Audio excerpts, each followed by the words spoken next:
One of the big stories, of course, is volatility. That's how we started our conversation today. Spencer, do you think we are going to see volatile markets? And by volatile, we usually say, I'm always telling my reporters in the newsroom, volatile doesn't necessarily mean down every day. But the volatility, the swings, the size of the swings, is it going to be as volatile this summer as it was last summer? I think, unfortunately, we've already had very volatile times this year. I think we're going to continue to have them. I mean, we just talked about Greece coming up this weekend. You know, whatever the result of that election, I can guarantee you markets are going to move on it. People tend to be extremely focused on each incremental data point. And as a result, markets tend to swing wildly around those data points and tend to overreach both on the upside and on the downside, I would argue. This is a very different type of recovery, which I've said before. We have run into a problem of massive amounts of leverage everywhere you look. There's really very few places that you can point to that are not looking at a lot of these same issues. You know, we've talked about the U.S. looks great.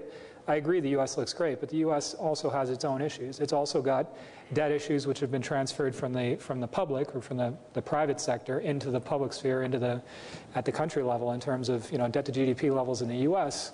are not low and they're not getting any lower. So, you know, at least they've got their own central bank, at least they've got their own ways of handling it, but, you know, there's still that issue that's out there. We haven't talked at all about Japan, but Japan's sitting there at over 200% debt to GDP today already with the worst demographics in the world. This is a very different recovery. It's a very different recovery from what any of us are really used to in our careers. And it's going to be prolonged. It's going to be, unfortunately, a little more volatile than we would like. But I do think that we're making progress. I talked, you know, the work that's happened in Spain over the weekend, it's progress. It's not ideal, but it's progress. Is the market now shifting its sights to Italy? Probably. Does that mean we're going to need to eventually do something to, you know, try and make some progress there? Probably. That will probably create more volatility as well. So it's going to be a process. It's going to take some time. But again, I do think we are moving in the right direction. And so while it's not going to be a lot of fun to have an extra layer of volatility, it's something that I think, are already starting to get used to. And it's something that we're likely going to have to incorporate into our process for a while yet.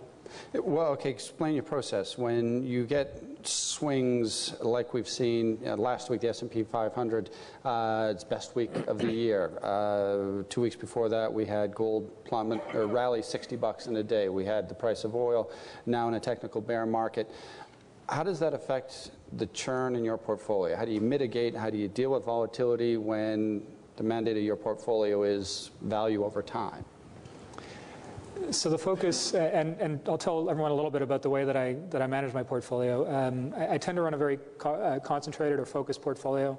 I only own about 30 companies around the world. So with me, it all starts first and foremost with the actual companies that I own and the types of companies that I'm putting into my portfolio. So when you're in times such as today where you've got increased volatility and you've got some pretty serious, let's call them threats or dark clouds on the horizon, I try to ensure that the companies that I invest in are not centered in the eye of the storm. And so what is the storm today? Well, a lot of it has to do with leverage. It has to do with balance sheets. So the companies that I tend to invest in will have very strong balance sheets that will generate significant amounts of cash flow. The last thing you want to have to worry about if you're a CFO at a company is having to go to a bank at the wrong time in a market cycle when the banks are starting to get nervous again and starting to pull back in terms of who they're lending to and who they will lend to. So instead, you want to have a company that's generating enough cash to be able to weather any storm that's going to be thrown at them. So first and foremost, at the company level, I try to get very strong balance sheets, ability to generate cash flow, good solid returns. And then I also try and avoid the real problem areas. So within Europe, and I am actually overweight Europe within my portfolio, but I'm skewed towards Northern Europe. So I've got exposure in Germany and the UK and Scandinavia, places like that aren't necessarily, again, sort of in the eye of the storm. And so by doing that, I also try and ensure, you know, diversification across sectors, diversification across geographies, the typical sort of diversification benefits that you'll build into a portfolio. But it really, for me, all starts from the company level up. Rory, what do you do? Again, we're looking at a situation of the Greek vote on Sunday, and the market will react. It'll swing higher, it'll swing lower. Does that matter to the way you have your portfolio structured? Do you move on something like that? Do you prepare for something like that? No, I think when you buy a stock, you know, the day you buy a stock, actually, I remember my father saying the day you buy a home is the day you sell a home. You know, don't buy a house you think could be a problem to sell later on. And I think likewise with the stock, you have to buy something that you think is a fairly robust company that's got to be around for a while. So we're looking at some sort of combination of a quality company that's got some sort of resilience, you know, one where the valuation is interesting and one where there's potential. And, you know, it seems odd, but in the last few years, we've come through two of the worst crises we've seen in a long, many number of decades. And actually, if companies have come through that, they're pretty tough companies. And I think in that sort of situation, we have some confidence that those companies can continue to exist for another few decades. Certainly at the moment, it all feels rotten. But, you know, it's that sort of, the whole macro story, a headline in Greece is going to drive returns across two continents. You know, that's just a symptom that there's something wrong with markets. And I think people like us, value investors, need to look through and say, is there a real business here that can earn a good return for shareholders? And then it's our job to buy it and put it in a portfolio. Does it affect the churn rate, though? Do opportunities appear more quickly and disappear a little bit more quickly when you're seeing big declines of multiple percentage points over the course of days? Perhaps you've been looking at that company for a while, it falls back onto your screens. Yeah, actually you're making a good point there. I mean, we had a situation for a while, investors were avoiding all the risky stuff and buying defensive stocks. And defensive stocks, you know, some of the consumer stocks in the UK and the States. And actually then the valuations of those things got overstretched. And where investors like us have got some opportunities, in the UK it's a company like Tesco, big retailer, nothing to do with Greece, but because it was perceived as being defensive and then the stock price took a tumble, it gave an opportunity to people like us.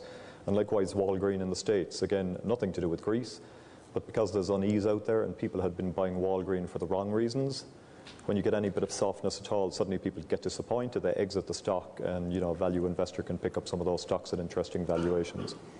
Tony, let's talk about how you deal with the volatility and a quotation. I've asked you about this in the past, but perhaps you can explain it for everyone here. You say that, quote, every stock we hold is a buy each and every day or it's sold. Seems pretty simple, but explain it. So every day I start with a white piece of paper. Sometimes it's my face that's white when the screen is down, but so what I do is I jot down the names that I own, and basically I got to be willing to buy the stock each and every day because I own the portfolio, I own the fund, my wife owns the fund, so she says make sure they're a buy each and every day. And the reason why I have this philosophy is in order for me to fulfill my objective. And my objective is to capture the market leaders in every cycle. In every cycle, these market leaders change, and seldomly are these market leaders the same from cycle to cycle. And what we find is that when they change, you can have a lot of damage because former market leaders go down substantially in the stock market and do underperform. So the question is, what attributes leadership? What causes leadership from cycle to cycle? And there's two principal factors that I look at. There's the macroeconomic landscape, whereby the end markets that companies address, particularly cyclicals, commodity resource type of plays, are going to benefit. We know that, and we mentioned earlier, above average growth in China, other EM countries over a long period of time. It's caused firm commodity prices, so those companies do well. Now, the second reason why leadership changes from cycle to cycle has to do with innovation. Innovation whereby companies introduce new products, new services, and so typically they're resonating with customers and clients, and they're buying these products and services and allowing these growth companies to continue to have very good results. And the day that a company takes its eye off the ball on being innovative and using R&D dollars wisely, another company will come along. It'll introduce a better product, a better service. It will do well, grab market share, and its stock price will be rewarded in the marketplace.